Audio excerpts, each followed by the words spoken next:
What is up, everybody? It's Dr. Vibe, host and producer of the award-winning Dr. Vibe Show, the home of Epic Conversations. I'm the host of Epic Conversations, 2020 and 2018 award-winning recipient from the Canadian Ethnic Media Association, 2020 for Best Podcast News Broadcast, and 2018 for the Innovation Award. And also once a month, I host the only online broadcast in the world that is sponsored by Dove Men Care, which is for fathers and dads. And it's also co-sponsored by Dad Central Canada's National Fatherhood Organization. One more thing to slip in here. I'm also the board chair for an organization called the Global Food and Drink Initiative. And that is a multimedia not-for-profit organization that showcases Blacks around the world in the diaspora that are doing stuff in food, wine, and travel. As always, like to say you're blessed, highly favored, a magnet for miracles, and a solution for someone's problem. It's the last Sunday of Black History Month. And just because it is, well, we do it anyways, but especially because it is, we hold our roundtable with Elle Jones and Cesar. So let's bring them into the stage. There's Elle. Oh, hello. There's Cesar. What is up? What's going on, family? These are all the end of Black History Month looks. Just exhausted. Oh, gosh. And Elle, how was your Black History Month? Busy. I mean, really, really busy. Which is always good, you know, like you'd rather be doing stuff than not. But yeah, it's been quite intense. I'm trying to think of his highlights. I mean, it's always a highlight when young people are really out here doing their thing. So I have actually a young mentee who I'm going to brag up, Damine Awogia. And so this Black History Month, her poem was actually featured on CBC. She's an amazing young poet that like really talks about our history and empowering Black girls and women, and like is 13 years old and is really out here doing her thing. And she really got to come into her own this Black History Month. So, you know, as like a auntie, you know, I'm just proud to see that. So those are the highlights of Black History Month when I think our youth are out here. But other than that, it's like the grind, like just busy. So. Yeah, well, you know, we'll get to, in the latter part of our conversation, we'll get to Black History Month. But Cesar, how has Black History Month 2021 been for you? Brother Vibe, Sister L, BIA Media, Black people worldwide, always a pleasure to be with you. Let me make sure you see the beautiful painting behind me, properly centered. Here we are. Black History Month has been very busy. And before I talk about how busy it has been, I want to thank all the people who have supported me, all the opportunities, all the, you know, the support, direct, indirect, and people really seeking more and more knowledge, but also insight, awareness of situations. And, you know, since last year, anything related to Blackness has taken on a new scope. Let us hope it's not temporary, notably to the COVID situation and, you know, all the issues that we're talking about. But it's been an amazing Black History Month as we are reaching out, we, me, you, Sister L, everybody involved in terms of standing up for our people and, of course, all the issues that relate to our people. So, yes. Wonderful. Usually we are joined with our end of month conversations by Warren Clark, but Warren Clark needs a break. He has been going like, there's an old song by Jackson Brown called Running on Empty. So we're giving him a break this month because he's been going. So we like to say thanks to Elle and Cesar for being here because it's been busy for them too. But we're going to start off with by the way, the noise is on my end, and it's actually my partner cooking. But he has his earphones in, so he can't hear me telling him that he's loud.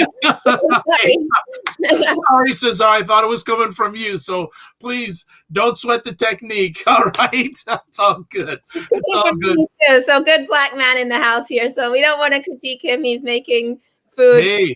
Maybe we can feature him in the Global Food and Drink Initiative. I'm telling you, all right? He has a farm in Jamaica, and they are actually creating like cooperative farming in Jamaica that will connect to farming here and being able to bring people products from Jamaica, and it's all done inland. So yeah, it's so actually we'll have to talk offline on that. That's good stuff. We're not going to talk about Black History Month first, but we're going to talk about the whole. There's been a lot of stuff going on politically in Canada, like there always is, but a lot of stuff involving Black Canadians and politics. We are not going to be specific, but we're going to have some just comments on stuff because, like, Elle and Cesar are more plugged in than I am because I can't take it anymore.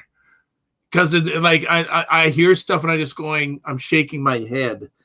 So who wants to kick off the conversation? I'll certainly come in and supplant, but I don't know where to start. So who's gonna kick it off? Well, I'll start with this sentence and Cesar can fill it out. But one of the things I know that a lot of people in the community were shaking their heads over was obviously these funding letters that went out to organizations saying that people weren't Black enough. So I assume we're starting there as one of the head shakers, but perhaps Cesar, you might be better placed to give us a bit more of a background on that whole saga. Okay. Yeah, well, certainly that, and there's a part 2 of that happened. But Cesar covered it a little bit last month. But Cesar, do you want to fill in? Then I'm going to give as much as I know about the part 2 that just happened last week. I don't want to add too much, first of all, because it's so ridiculous, and it's, to me, it's a reminder of the place that, as Black people, despite all the talks about systemic racism, and of course, it depends, because if you are in Quebec, there's still that denial going on. But despite all of that, the claims of computer glitches, it's just an insult. It's an insult to our Blackness that we have a very hard time imagining on other communities, aka you're not Jewish enough, you're not Chinese enough, you're LGBTQ enough to get this funding to which you apply, which is geared towards your very identity. I think it has to be a reminder for us to always keep being involved and to remember the FUBU logic, for us, by us. I think this also, sorry, I didn't jump in, Dr. Vibe, but I think it also raises a kind of question as we move forward. So in my field, obviously, we just have a bunch of cohort hires and Black people are applying for academic jobs. And in some of them, they ask for your self-identity, right? That you have to write about being Black. People are opposed to that. Like, why do I have to tell you about my Blackness? So this is, I guess, also a broader question of what does it mean as, like, that our identity comes under the state in particular ways. So if we say we want Black people to have resources, then they're like, now we need to police your Blackness to give you those resources, which is obviously messed up and people are responding to. But then I also question, and this is, I guess, where the objection to us dealing with the government comes, right? Like, it's a better model that we create community funds, because then we know who's in our community and it's not our community judging us. So I guess counter to this is something like the Black Lives Matter Fund we had in Nova Scotia, where over $300,000 was donated to our community. And we were able to give that out across the province to Black people in a communal way, right? Like, the communities decided what happened to it. And that's a much better model that, we've been really proud to be able to do in Nova Scotia from this money. But when the government is in charge of it, then they start being like, check this box. Tell us you're Black. How Black are you? How many people are on your board? Like, what do you have to do? Send in pictures of people? Like, you know what I mean? So it also shows the problem of, when we get these crumbs from government, because it's never much money. It's like 25 million or 21 million or 100. None of it it's a dent or a drop in the bucket compared to what we've put into this country, compared to what's been stripped from us historically from our labor, compared to the reparations we're owed, right? None of this is even, in the, in the vast, it's like if a football field is what we're owed, this is like a blade of the top of the grass on the football field that we've been given. And look what we're put through to get even that. So to me, it really shows something about, the government's never, like, beyond judging our identity, it's like they can never give us the resources we want, and they never will, that we are owed, because they never believe we're owed it. They always believe we have to earn it somehow. Sarah Youngo from Ottawa, that funding is provided by taxpayers, some of whom are Black. Why should we beg for our money? Exactly. Like, this is our money. Like, why should we have to show pictures of ourselves or account for how many people on this and that, or write about our identity so that we can get this? Like, it's a policing of Blackness. It's another form of surveillance. But of course, every time Black people are involved with the state, they're always surveying us or policing us or judging us in some way. And so I also think it's a kind of message to us that we need to really be able to build in our own communities the resources so that we know who's Black, we know who's in our community, we know who does the work, we know who's good. And we need that power to distribute resources, not with like some department coming in, right? So I'm gonna step in here for a few moments, because this sort of is like a little journey for me. Because a number of years ago, I thought the whole funding piece, getting grants and all that, I thought it was a mess. I just said, why do we even have it? But then someone told me, well, you pay taxes, so you should have access to it. Great. But what many of our Blacks have to do to get that funding, if and that, and then over the last few years, the $221 million hasn't shown up yet. I don't even know if the $25 million has even shown up yet. People, please correct me and get me up to date, because my mind is a mess when it comes to all this stuff. And then we talked about this whole computer glitch stuff. And then last week, and I'm going to be missing out on some facts and details, but basically there was supposed to be another funding announcement. Everyone's there, basically like digital horses at the trough. That's the way I'm going to put it. All right. What I was told by one of the people that was on the call, a message went out. Thank you very much for applying. And we will send by email the next day the people who have received. They broke down how many organizations received in each geographic area in Canada. So I'm going to say, I don't think more than 20% from what I've been told of the applicants is going to get money. The thing that really blew my mind from the person who told me this, who did apply, is in L's area, Atlantic Canada, only 4 Black organizations qualified. I'm going, 4? I said, and from what I heard, the Twitter sphere was blown up after this happened. And I don't know anyone who's received yet. I do not know anyone who's received yet.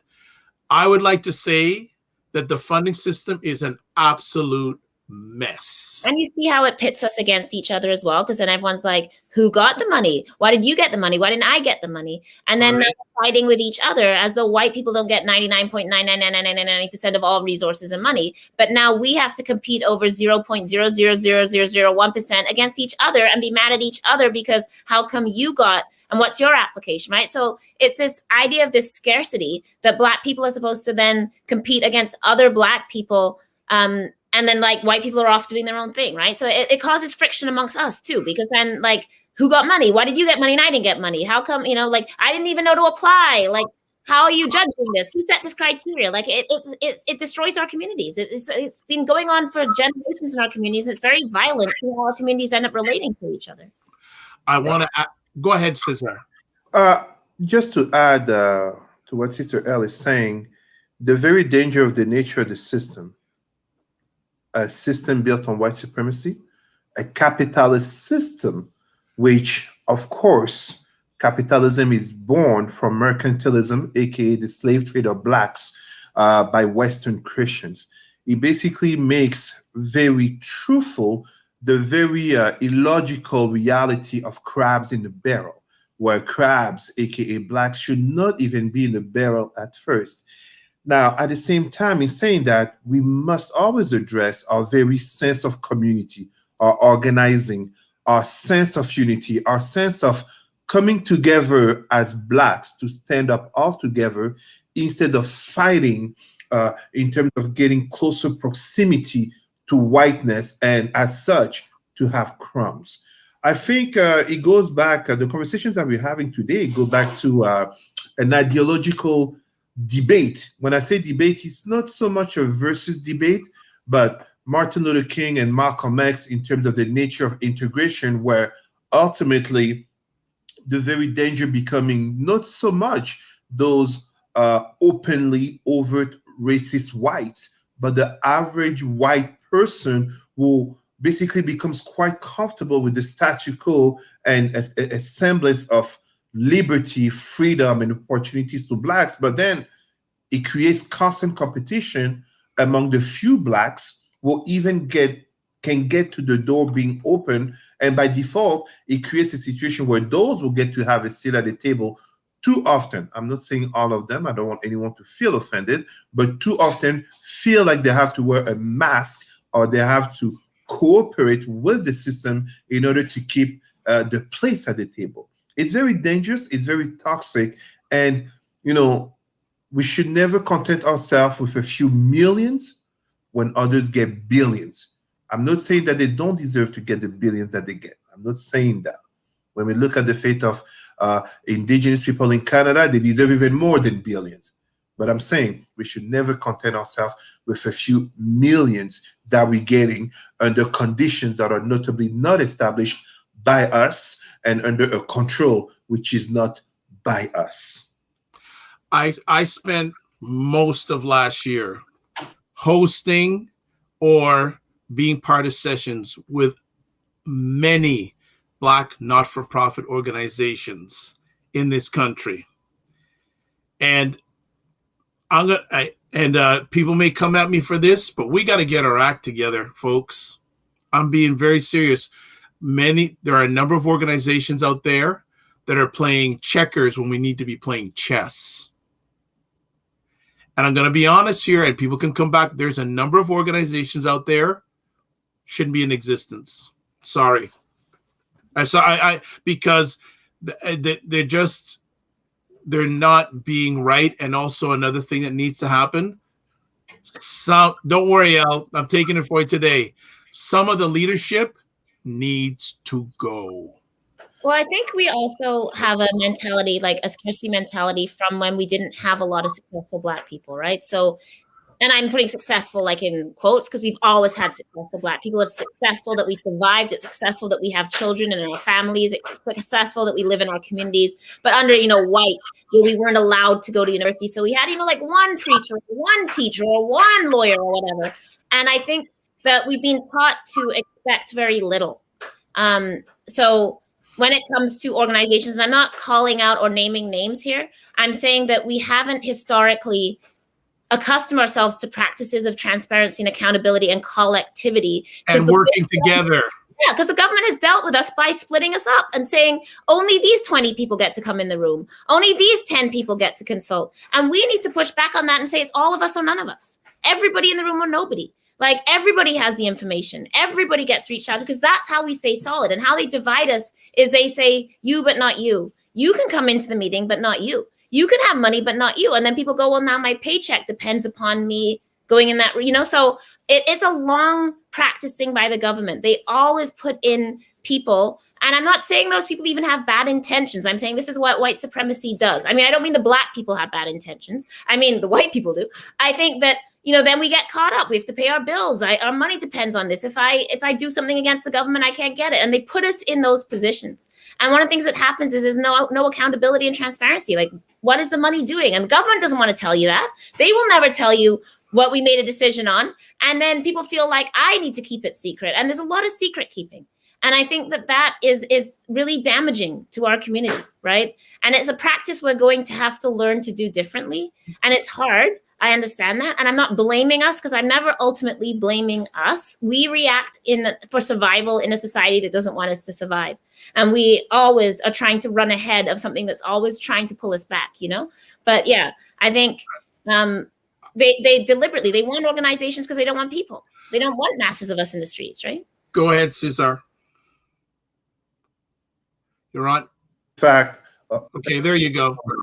If you look at the very fact of the very nature of the system, by default, the institutions of the system of oppression are and remain oppressive towards those who are not part of the dominant group. So if you look at the very Roman maxim, or maybe I should say mantra, in terms of divide to conquer, right away comes divide to rule. And by default, eventually what you end up having, and allow me to mention Sister Sarah Onyengo, the scarcity mentality is a barrier to our progress for real. We must do better. She's absolutely right. Eventually, not even eventually, we don't have to wait. This has been the proof for decades and centuries. Our liberation from slavery came from our fighting. Our liberation from colonization came from our fighting.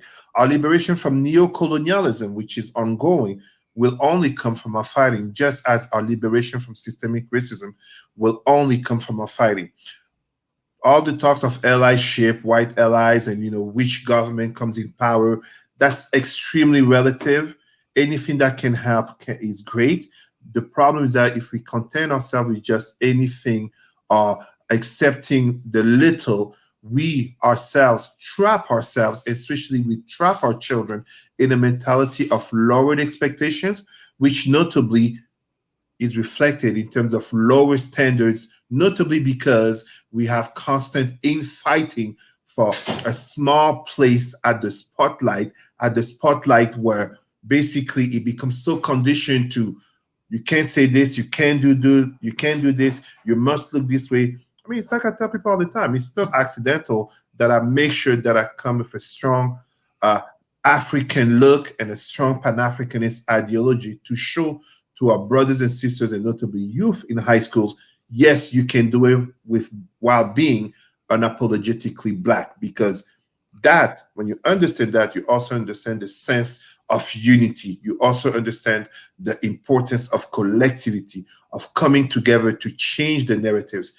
Within us, we can do it. With us, with one another, we must do it. Like, I agree, and I'm gonna hail up Ryan O'Neill Knight here. So those people who don't know him, he's a co-founder of an organization called the African Caribbean Business Network. So a while back, the government promised us $221 million for business and all this stuff, which has not happened yet. So he and a group of people formed this organization, and they said, you know what? A lot of our businesses out there don't need hundreds and thousands of dollars to get them over to the next level. So what they did is, listen to the word, they partnered and collaborated, and I'm not getting sponsored by them, Alterna Savings, to develop community microloans, anywhere from $500 to $25,000. And the HCBN provides you the help, provides the help with the paperwork, all the stuff you need to get that stuff done.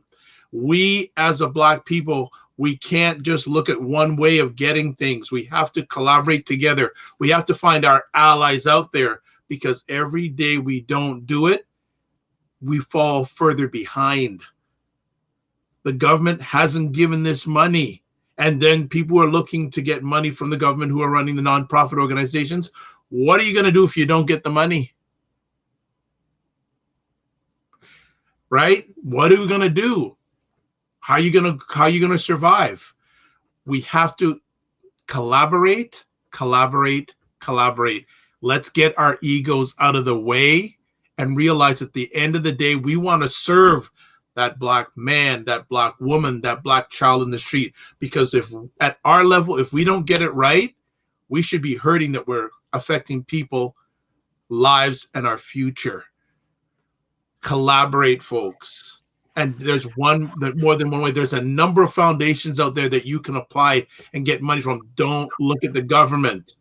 There's more than one alternative. There are foundations out there that are offering money. If you don't know any of them, hit up people like me, hit up people like Elle, hit up people like Cesar, hit up people like Warren Clark. If we don't know, we know people that can give you that answer.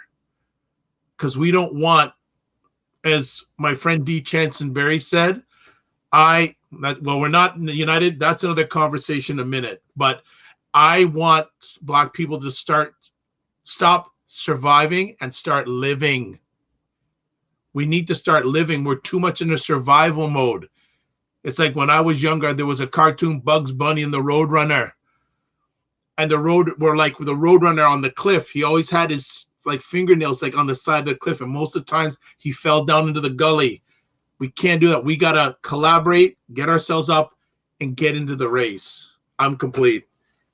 Okay, so it's Black History Month, and this book is sitting on my table. I've been recommending this book to everybody for years. Rocky Jones is like, this is backwards, so it's hard. No, that's right there. That's right there. It's good. Rocky Jones, Revolutionary, Fernwood Press. And I mean, one of the things he talks about in this book, this is the great Rocky Jones from Nova Scotia. One of the reasons why I love this book is Rocky's talking about these issues in this book that have been going on. He's talking about like the 70s, the 80s. Hold on. It's been going on for longer than that. So like when Rocky's organizing in the 60s, and then they formed Black United Front, and immediately the government started infiltrating Black United Front and like dividing people up and giving some people money and calling some people to table. It's all in. Sarah just dropped the knowledge bomb. I don't know if you guys know that about this. Yes, with the election coming up, there's no guarantee that money will be paid out. I actually asked this. The one time I was invited to like some kind of federal government meeting, the first thing I said to them was, but what if you lose the election? Are we still going to get this money? And the room got like real quiet. You should have recorded that. like it got real quiet. It's not just, sorry, Sal, please go ahead. Go ahead. No, I was going to say it's not just that. I mean, when we look at the very way the system is built with much craft and decades/centuries of knowledge in terms of those who are dominant to remain dominant.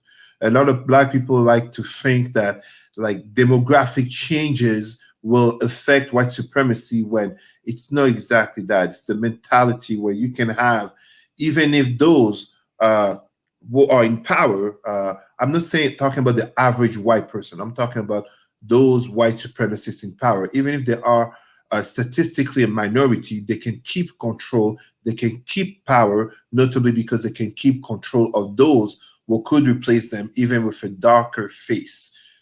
What we also must do when we talk about that is that understanding that the very issues that we are talking about, we have to live in the system in terms of Canada, its laws, its institutions, but we don't have to live by survival in a system by contributing, by becoming complicit to the oppressive nature of the system towards us.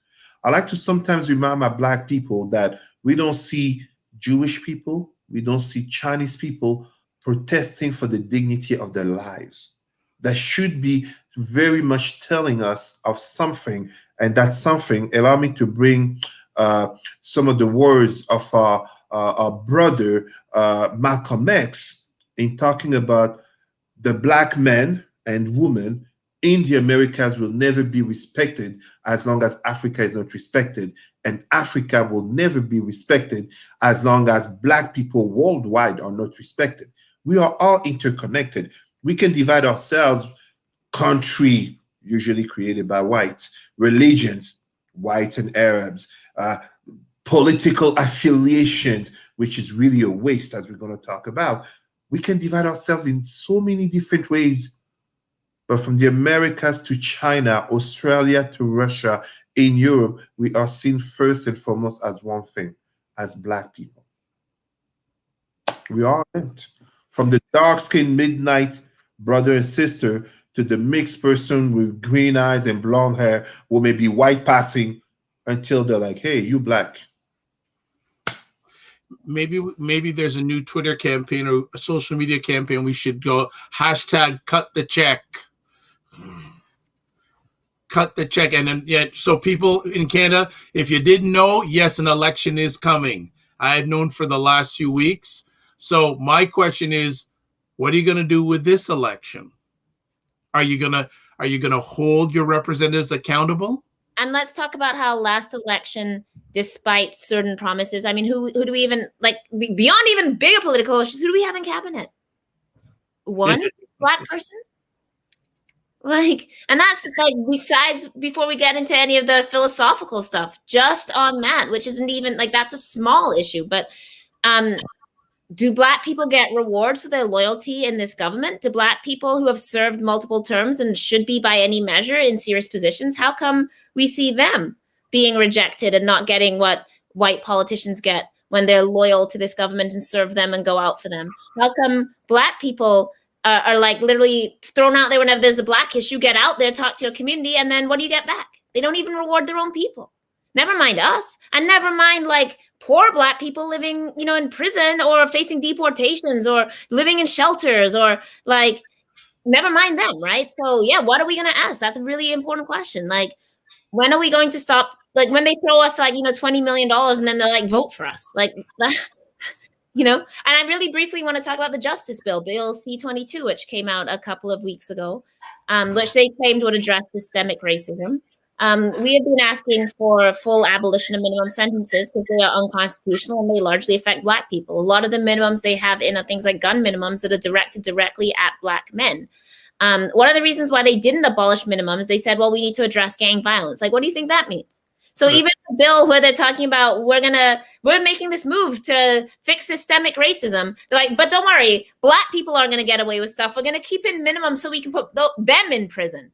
they decriminalized simple possession for drugs, but not decriminalized drugs as a whole. And they left prosecutorial and police charging in place. So the cops have all the discretion they want to charge us however they want, and they think that that's going to help us. So what I'm saying is, I could get into a whole thing on Bill C-22, and I won't get into the whole thing, but something that's being sold to us as reform that falls far short of what we've been asking for, like abolish mandatory minimums, full decriminalization of drug use. It's a medical issue.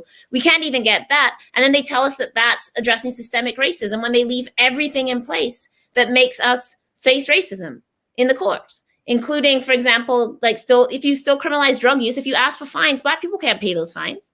If you demand treatment, people can't necessarily get into treatment. What beds in treatment? What treatment that's culturally sensitive? We don't have that treatment. You know, like what happens when you're waiting 6 weeks or 2 months to get into treatment? And in that time, you're living on someone's couch because you don't have housing and they use drugs. What happens to you then? What happens if you breach?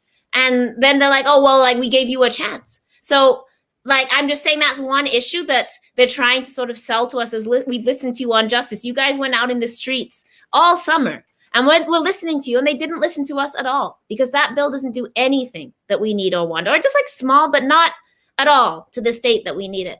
So I just say that as a segue, but I know Cesar, you want to talk. We also had another issue that you wanted to bring up about different political sides. So I do want us to get into that. I'd just like to add just what you were saying, Al, in terms of addressing systemic racism in the justice system. Let us never forget how the opioid crisis was treated as a medical issue versus crack in the US, marijuana in Canada, the US, all the way down to Brazil, treated as a criminal issue.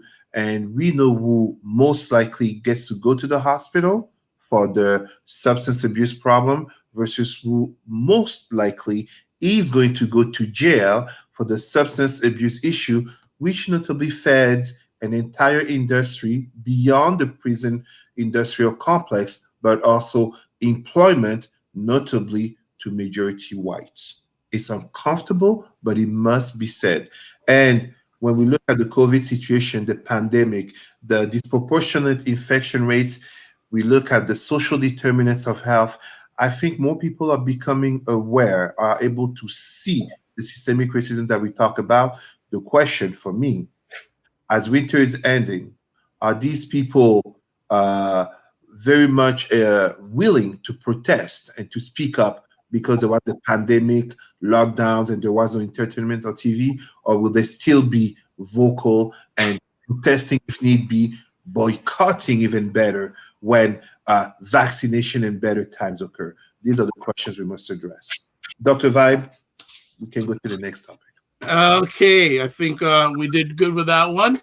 So, well done, well done, well done. Excellent as always, lady and gentlemen. Next up, last day of Black History Month. So I have a question. Do we need a Black History Month? I just want to put out there, do we need a Black History Month? I guess I'll open that. I mean, I always call it Black Liberation Month. And for me, the purpose of the month, but could be taking place any day of our lives. For me, what I don't like about Black History Month, and that's getting into I'm leaving aside the other questions of it should be all year. I'm just saying, if we're going to have the month, I don't like the focus on first. Like that we have a lot of focus on this person was the first person to do this. This person was the first person to do this. You know, we just sort of shout some names. And I'm not saying we shouldn't honor our ancestors. So the question is, why did our ancestors exist and how are we carrying out this struggle? So when I'm showing you Rocky Jones's book, I'm not showing that because I'm just like, oh, this is a thing. Like, let's name him. I'm showing it because in my life, as I try to organize in my community, I can read Rocky's book and he left me information that I can apply now. So to me, when we contemplate Black history, the purpose of it isn't to seal it off into the past. It's not to say, oh, Martin Luther King, wasn't he a great man? It's to say, what did he do? Who was around him making change? What do we learn from that? And how do we carry that forward? So I consider that to be African Liberation Month, where we should be focusing on what is the struggle? How did we get here? What do we learn from this struggle? And how do we apply it today? And too often, of course, it becomes institutionalized. And, you know, it's like, some, business being like, oh, like let's bring in some chicken. I mean, in the jail, they literally told me that they got a Black History Month meal and it was like Cajun chicken strips. But 3 years ago, they told me on Black History Month in the jail, this will take everybody aback. So I'm going to pause. 3 years ago, for Black History Month in a provincial jail in Nova Scotia, home of the historical African Nova Scotian communities, they screened Planet of the Apes. Can I leave? For Black History Month. So, I mean, when it gets reduced to eat some chicken for Black History Month, or like some weird, like that, not only doesn't help our people, I would suggest dishonors a lot of what our struggle is. So I'm fine with, if we keep this month focused on liberation, on an opportunity for us as a community to get together, to organize, to be in the same space, to see each other, and to organize further, it has value. If it's just now, your white corporation putting up a picture of like Madam CJ Walker and being like, yay, Black history, while they, like, what are we doing? So that's my take. Cesar?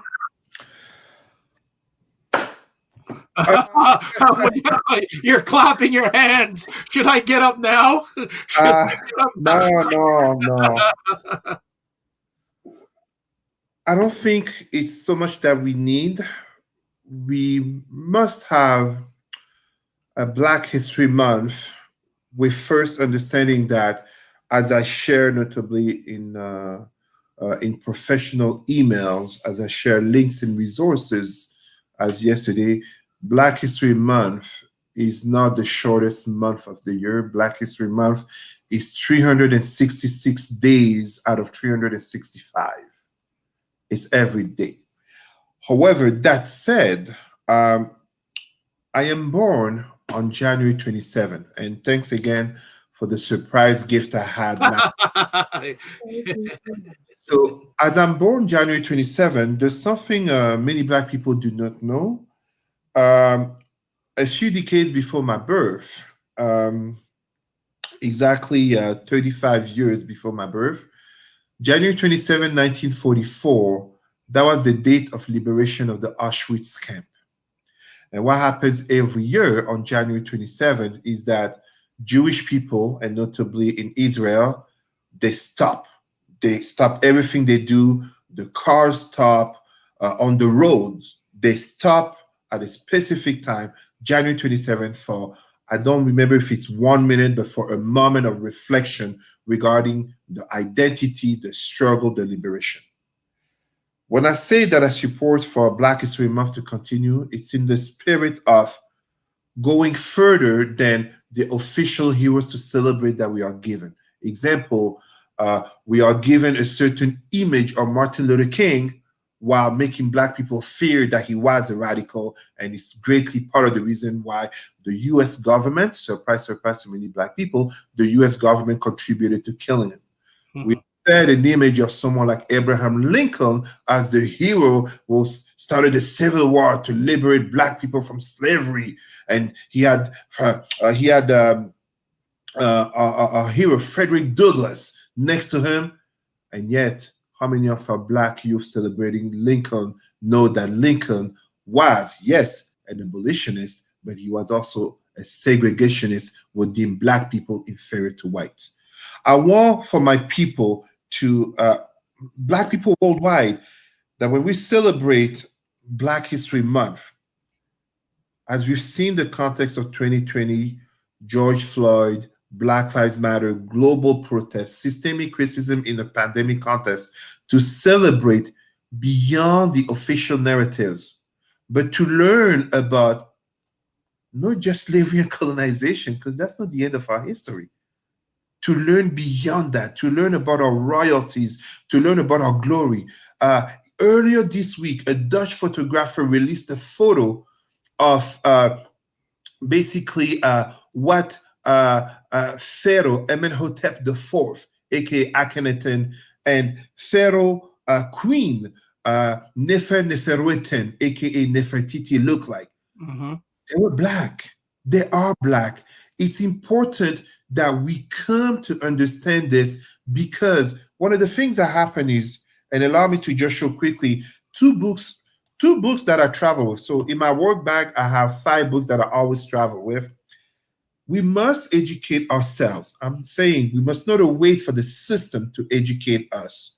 On the 4 corners of the world where we are, we must educate ourselves on Black thought, Black ideology. I'm not saying this in terms of Pan-Africanism. I'm saying this in terms of Black identity, so that we can understand that whether I am Black in Canada, my connection to Blackness is not just Black Americans, but also Afro-Brazilians, and also Blacks in USSR, just as indigenous Blacks in Australia, and African immigrants in Australia, along everything in the continent. We must have a sense of connection that goes beyond dividing ourselves into Abrahamic religions, Judaism, Christianity, and Islam, but recognizing that the very Blackness that we are part of is linked to the faith of Black Hindus who 4,000 years ago have been depossessed. And today, in the times that we live today, there is a campaign, Dark is Divine in India, to bring the truth to Black Indians who have been so brainwashed, far too many of them, to think that Black is an insult, even if they will be darker than any of us on the screen. We must, as I was giving a conference, I believe on Tuesday, to University of Ottawa on racism and its truth, we must be able to recognize that it's great to know about Plato, it's great to know about Aristotle and Socrates, it's great to know about the thinkers and the history of the others. But how many of us know about not just ancient Egypt, but also some of the wisdom of our ancestors, such as Tahotep, Right.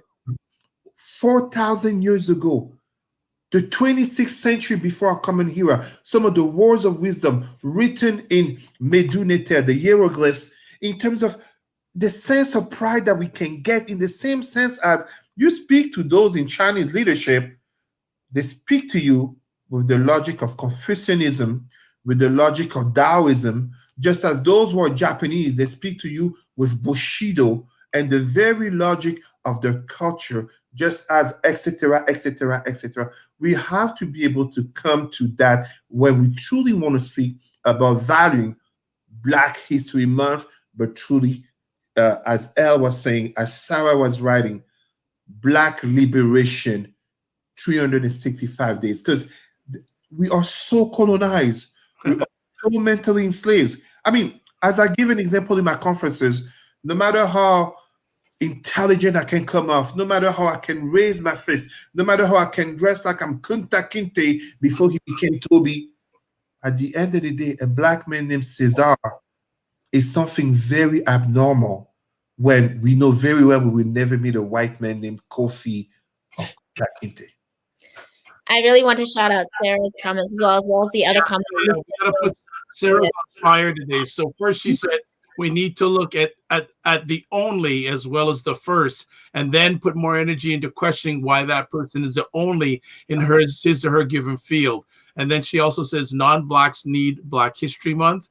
Blacks need Black Liberation 365 until Canada finally starts truly honoring the stated objectives of the UN decade. And then Angel says the issue is not the existence of this month, but what we are doing with it.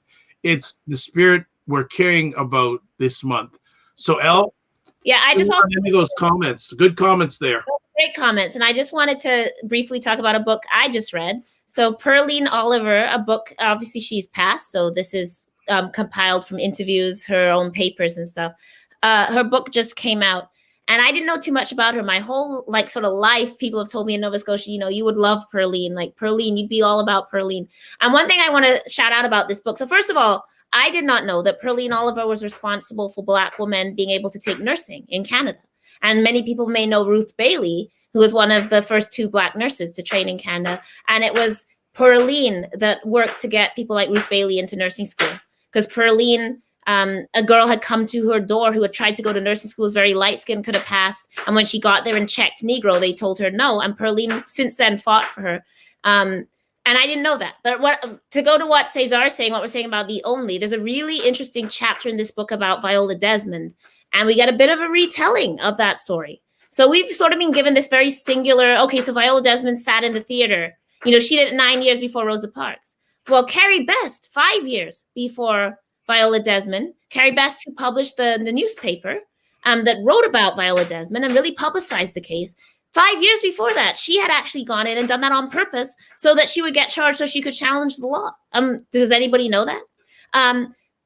Viola, when she got out of jail, came straight to Perline's house. She's the pastor's wife. This is at the parsonage. So she's the minister's wife, right? Straight to the door, and she's crying and telling her what happened. And Viola didn't know if she wanted to fight. And Perline's like, no, we fighting this. And it's Perline that set up the organization that was like, we are fighting this and we are not allowing this to happen. Viola had just paid the fine. And Perline was like, no, we don't know that story. And she also goes on to tell us stuff like what Viola suffered from this that we haven't really talked about, that her husband essentially left her after this happened. Like, he wasn't into this. And he was like, nah, I'm not doing this. And Viola dies like very, very young, right? So I really want to rep this book for Black women's history in Canada. I've lived in community with Perline's family, of course, Senator Oliver. Like, it's related. Like, this is the family, right? Like, I still didn't know this history, and this is in my own community. So I want to rep Perline Oliver, and I want to say that, yeah, whether it's Black History Month or not, these are the kind of histories that have been so buried. And then when we're given it in this, again, only way, like only Viola Desmond can be on the money. Now it's everything's only Viola Desmond. And they're like, okay, we'll give you one. We'll give you this one Black woman. And it's like, what about all the other Black women? And when I'm reading Perline's book, I'm like, yo, like, Perline should be on the money right beside Viola. And so should Carrie Best, because they was all in it together. That wasn't just one Black woman, Viola. That was 3+ Black women who organized to make this case, and we don't know about 2 of them.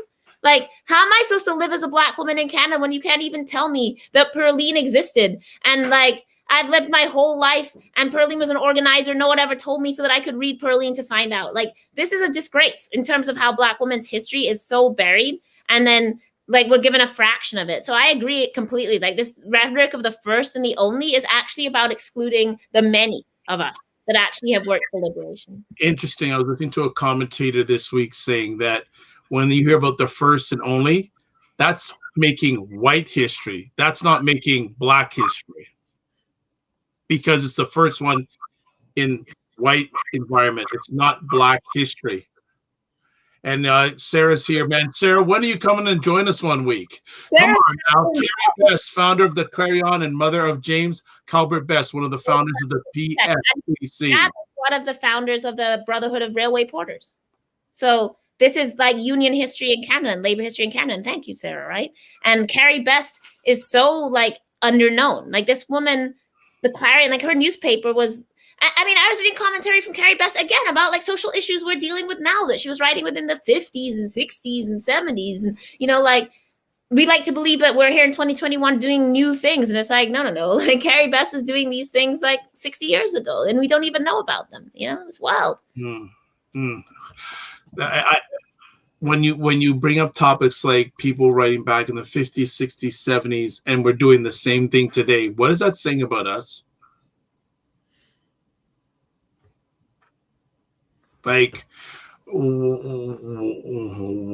what's going on? Like, Cesar, I want you to fill in here. How are you feeling about Black Canadian identity on the last day of Black History Month 2021? Allow me to bridge this topic and exactly that one that we're talking about. Maybe I can ask Luc, BIA Media, to show a link that I just sent them. I'd like to just, for all of us to see the photo. So when we see this photo, we should not need a Dutch photographer. We can assume it's a white person, of course. We don't need a Dutch photographer to know that our blood, our ancestors, were not just slaves and colonized people, were not just farmers and merchants, but there was royalty, and I should say they were divine. Why Nefertiti got to be so light in this picture? So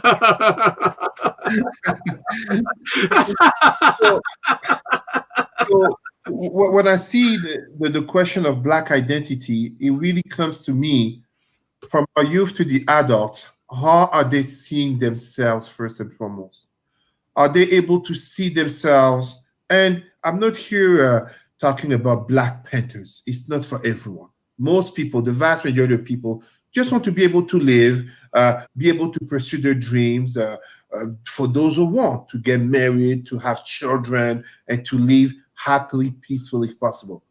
But how many of us, as we're talking about survival, see themselves being able to be Black, to be unapologetically Black, without, in the logic of Frantz Fanon, black skin, white mask, black skin, Arab mask, black skin, Indian, Chinese mask, etc., without needing to wear a mask just to survive.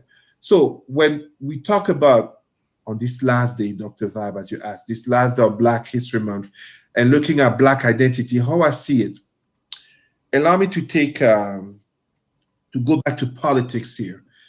The way I see it is how too often we still deal in the 21st century, despite recognition of the prime minister, and it's very good that the prime minister Trudeau recognized systemic racism, but much has to be done.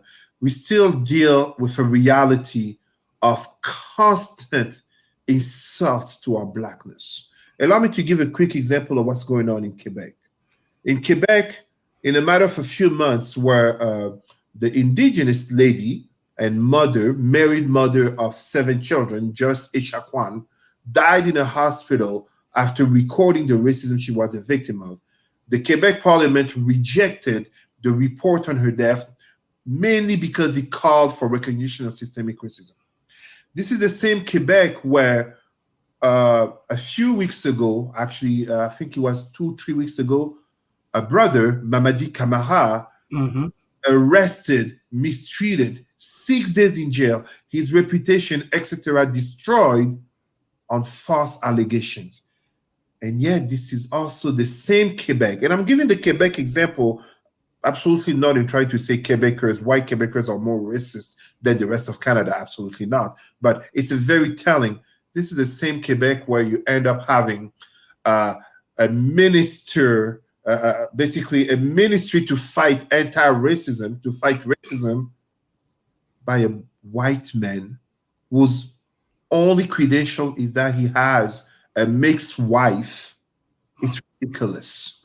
And the first thing he did was recognize, give importance to an article by, very unfortunately, the first thing that new minister did was recognizing an article, giving value, tweeting an article by, very unfortunately, a sister being used to deny systemic racism and being proud of being Black in Quebec.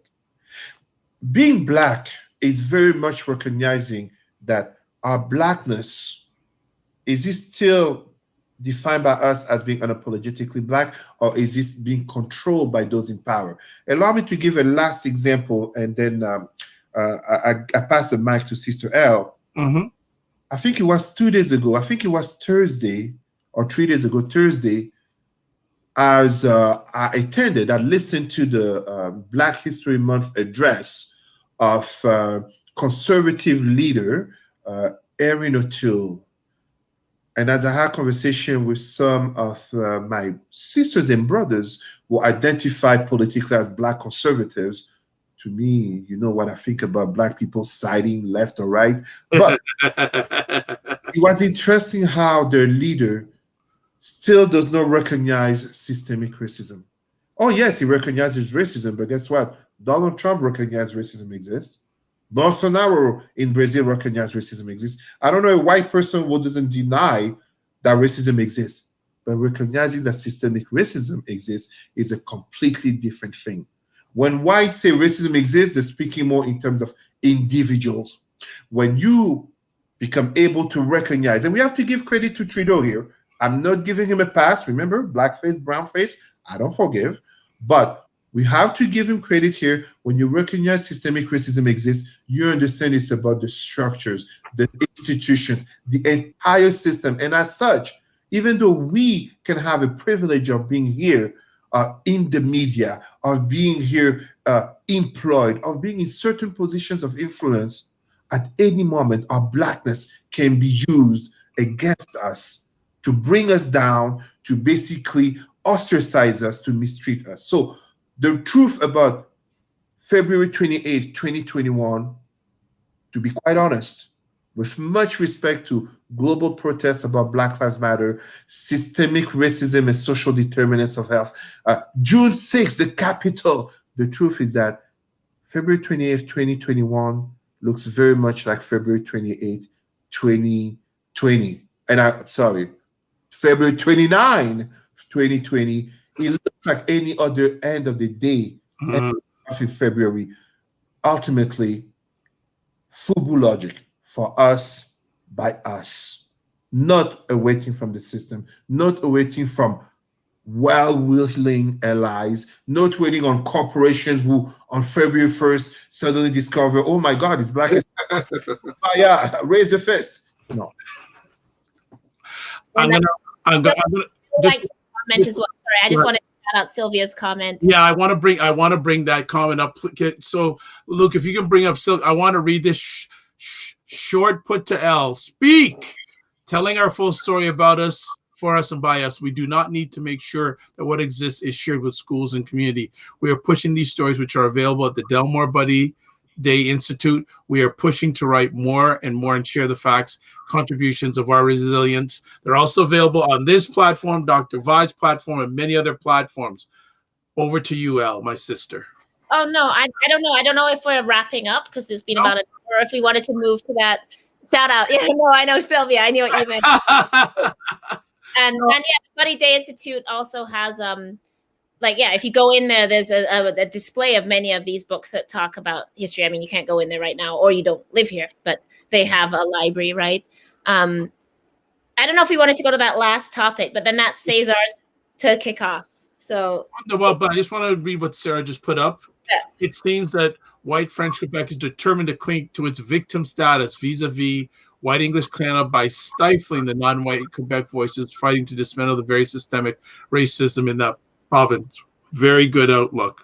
Yeah, I actually I'm in a conference in like a couple of weeks that's in Quebec about policing, and they literally kind of warned me that they can't use the word racial profiling because the government doesn't acknowledge racial profiling exists. They call it social profiling, and they refuse to even acknowledge racial profiling. What? And said this exact thing, that is complicated in Quebec by like the white Quebec population that really is wedded to this notion of themselves as historical victims, so refuses to acknowledge it. So I have a question. If white Quebecers are victims, what are blacks? Or what are Indigenous people? What are Indigenous people? Like, wow. Uh-oh, Cesar is back. Cesar is back. Here we go. If I can give you a very, very, very short, I don't want to go too much into, because to understand what's happening in Quebec, and I dare to say it, it's a mix of history, politics, and society in a global context.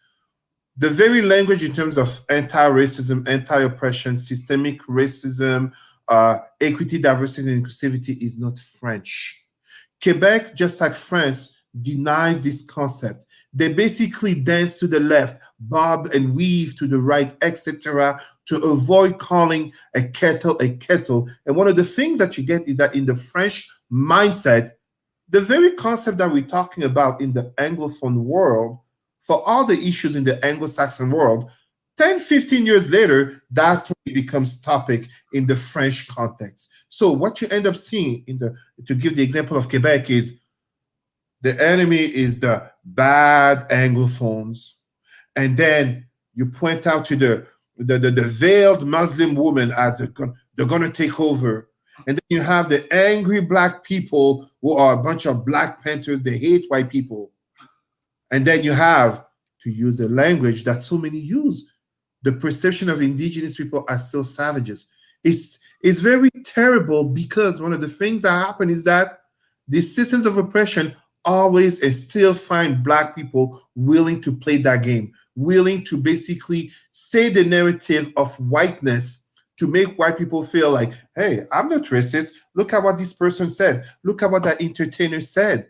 I mean, we need to have this conversation in terms of, basically this Canada that really feels like two different people, aka Quebec and the rest of Canada. But in Quebec, as in the rest of Canada, Black people, Indigenous people, we are very much at the bottom, in not only in terms of statistics, but even in terms of our voices, even in terms of our representation, and not just in politics, also in arts and all that. So that's why we have to really, in working with the institutions, always, as Pan-Africanism said, collectivity and solidarity, unity, and always Black identity and Black consciousness. It's the only way we can get around and we can survive to live.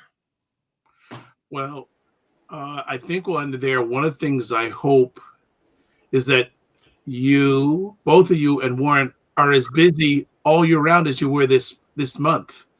And that's a telling statement in itself, right? We're just, and it just enlarges my thought about this whole thing about diversity inclusion. I don't hear about it as much anymore as I did a few months ago. Mm-hmm. I'm not saying, I'm just saying.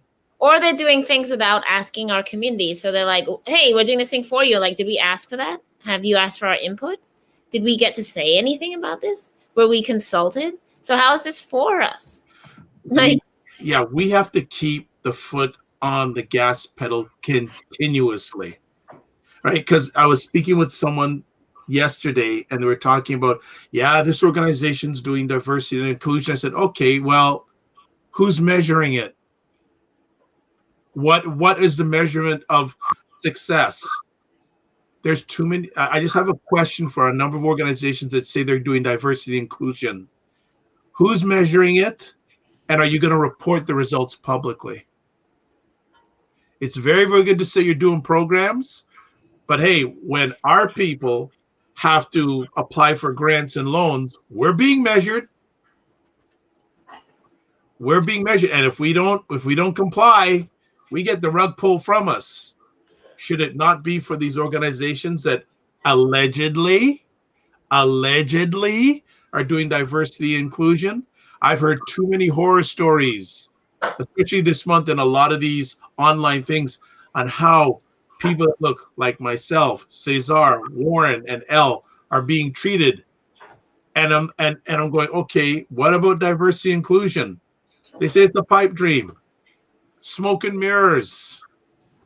So my concern is when I wake up on March 1st, what different? Anyone want to add before we close? No. Go ahead, Warren. But I thought I'm Warren. Sorry. No, if I can just say, brother Vibe, what you were saying was too often the Black struggle, the Black liberation is co-opted by white power, whites in power positions to basically, how do you call that? Bleach it. Yeah. Basically keep the language, but make sure that you put lighter skin to white face. If we take the historical example of affirmative action, how many people actually know that those who benefited the most of affirmative action are not Black people? White women.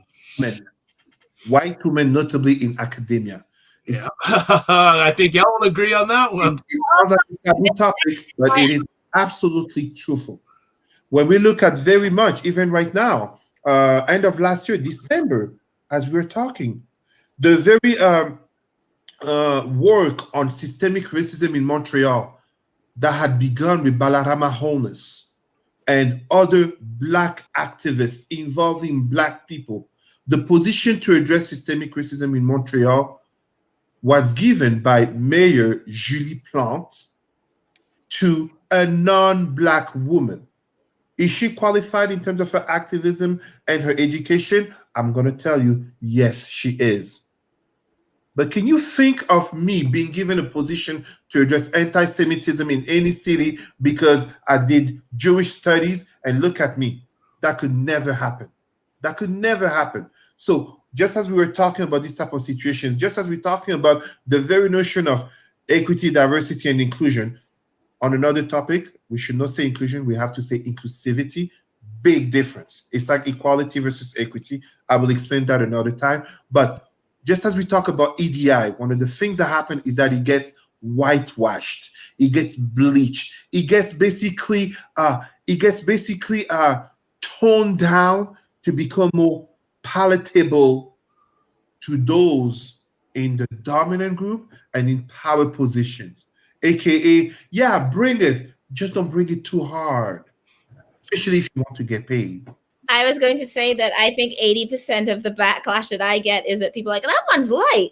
She must be nice. And then I open my mouth and they're like, well, shit, we let the wrong one in, you know? Like, so, because I mean, that's like shade is also part of this, right? Like lighter skinned people can come in, darker skinned people get back, right? Like what they think you look like, what you represent, how you speak, what your accent is, what neighborhood you're from. This all matters. So yeah, I mean, I'm also laughing because I'm like, I think at the beginning of like my career, people are like, oh, that one's nice. You know, that one looks like she might be okay, you know, and then they're like, oh shoot, that one's not nice at all.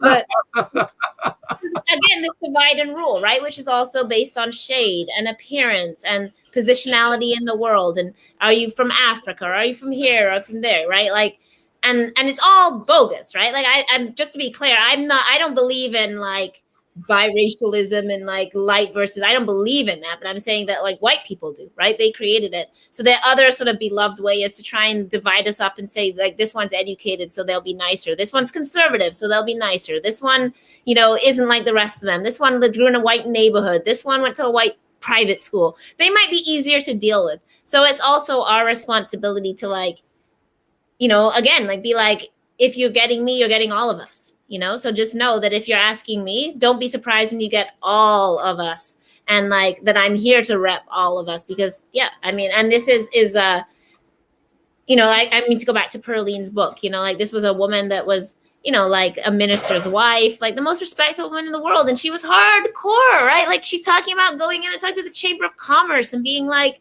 yo, like, you know, let Black tourists come up to this province. And like, this is a fascinating part of her book, because she's like showing that people coming out from Boston that are Black, that are like coming to tourists as Nova Scotia, think it'll be less racist. And it's like more racist. They can't even stay in a hotel. And we forget that because we like to pretend that Canada was the promised land. But she's talking about through the 40s and 50s where like it's segregated here and it's not segregated in Boston. So Black people are coming up here and being like, I'm going home because I like can't stay at a hotel. So I guess I'm leaving Nova Scotia. And then this Black woman, Perline, respectable, minister's wife, everything nice, is going in front of the Y and in front of the Chamber of Commerce and butting it down and being like, what's going on? And she, you know, that's just one example of the many hidden people who fought past what she could have had. She could have gone in and given nice speeches and been given cake, you know, and instead she's like, nah, I'm here for the Black women who can't be nurses. So yeah, again, I'm all about Perline Oliver, obviously, but I use that as an example of somebody that they thought was going to be for them and was never for them, was for us. Wonderful. Good close off to another epic conversations called Black Canada Talking, held last Sunday of each month at 5 p.m. Eastern Time with El Jones, Cesar, and Warren, who isn't here today because he needs a rest, but we're going to get him back next month. El, if people want to get in touch with you before you go for your culinary delight, what's the best way for them to touch base with you? You can always email me, al.jones@msvu.ca. I do have Facebook, but it's always full up. Sorry, like one day more friends, but no problem. It's Cesar. Thank you always, Brother Vibe, Al, Warren, and BIA Media. Reaching me, President of Roots and Culture Canada, and at the same time, I am on Facebook. My Facebook is always very active. Cesar space Remy, RIMY space Emery, EMERY. And if I can just say one last thing, look, can you just very quickly show again that photo of ancient Egypt, if that's possible? I just want to pass a little message for some of my mentees and the high school students who might be watching us to remember that slavery and colonization is not the start of Black history. It's not the center of Black history. Those are chapters, very important chapters, but there is everything. There's royalty. And at the time of Akhenaten and Nefertiti, truly, Blackness was respected at another level worldwide. Thank you. Wonderful. We got the picture up. And I would like to thank Sarah, Angel. Also like to thank, of course, Ms. Sylvia Paris, the Honorable Sylvia Paris, and everybody who watches live on the replay or listen to it on the replay. I would like to say thank you to Elle, thank you to Warren, thank you to Cesar, as always. If you want to get in contact with me, the best place to do that is get contact at my website, thedrvibeshow.com. As always, I like to end off my conversations like this. Live your life as a dream. If you can dream it, you can make it. Sometimes you have to get smaller to get stronger. Block assumptions and aim bigger, aim better, aim higher, aim wider. Love, faith, and respect. Remember to give yourself grace. Thanks, BIA Media. And one final thing. A lot of people ask me, oh, what's the best interview you've ever done? Da, da, da, da, da. I feel that every conversation I've done is epic, but I will promote one, especially for Black people. At the end of last year, I had the honor and privilege to interview a gentleman named D. Chanson Berry. You probably not have heard of him, but he has produced independently 27 documentaries. One of the documentaries he's produced, two of them is called Dark Girls 1 and Dark Girls 2. And it's all about Black women around the world whitening their skin to be accepted by culture. And I had the blessing and privilege to have conversations with him twice last year, both on the website.